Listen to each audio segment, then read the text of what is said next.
Underground bunker. This is your proprietor. I've obviously changed locations. I'm in a place now where it's really autumn and fairly chilly. And as you've been able to hear from the sound of my voice lately, I've been recovering from a cold, but I'm getting better now. Those interviews this weekend were not easy. Uh, yeah, so I plagued you with a few of those the other day. I hope they weren't too tedious for you. Um, I wanted to thank you all so much for helping me with my flight costs.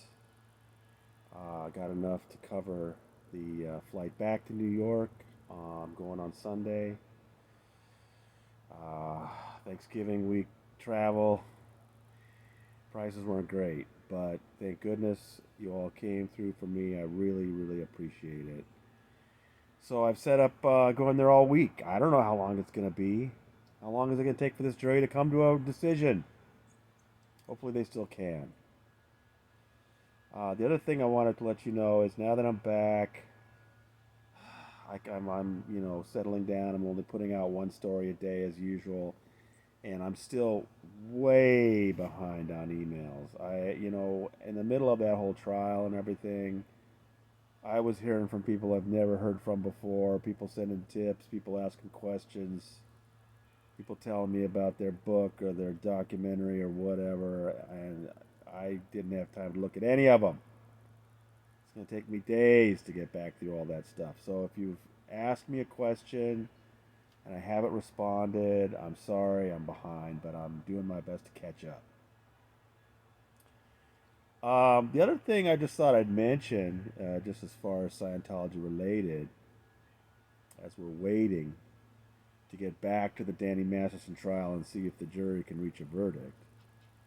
There are other cases that we're keeping an eye on, one of which is Valerie Haney's lawsuit against Scientology.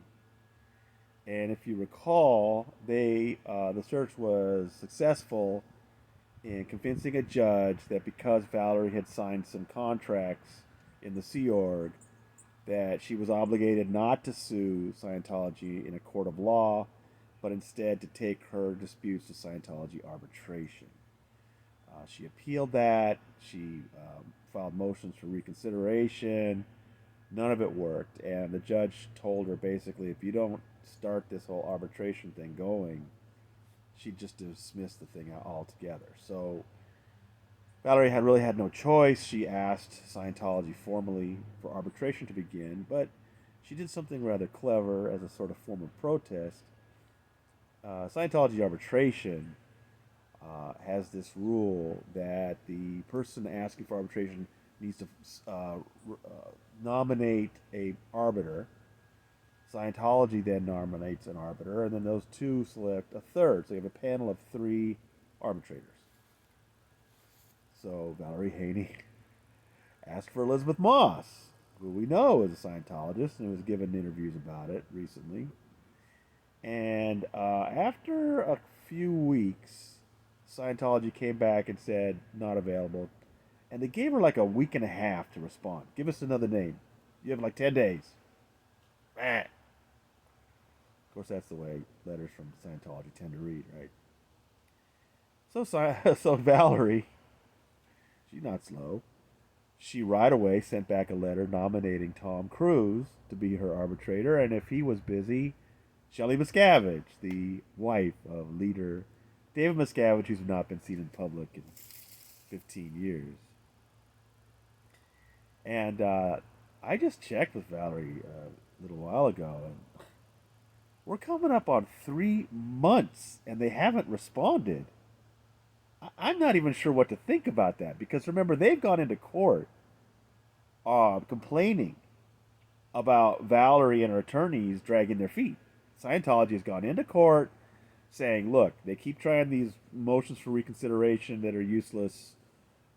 Judge, this is ridiculous. They need to get this going. So Valerie did what she had to and wrote her letter, nominated Elizabeth Moss, and now she's nominated Tom Cruise. And now it's Scientology that's taken almost 3 months to get back to her. I'm not even sure what to think about. I mean, they can't really be checking with Tom Cruise, right? I just thought I'd throw that out there and see what you thought about that. I thought that was interesting that for some reason Scientology is taking so long to get back to Valerie on that.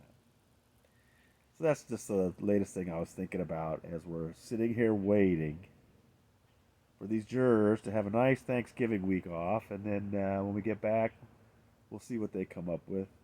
In the meantime, I've got some really interesting things working. I've been talking to people. There are some people, let me just say this. I got to be careful, but let me just say that there are some people that are anxious to talk, you know, for my audience. They want you to hear what they have to say.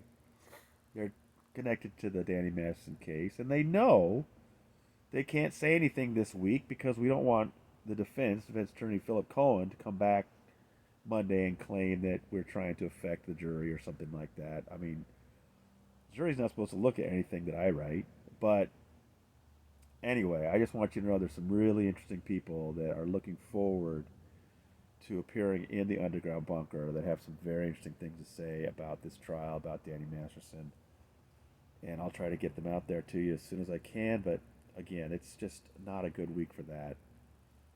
We want these jurors to enjoy themselves, enjoy their week off, and come back with fresh minds and take this on again and see if they can't get us a verdict next week.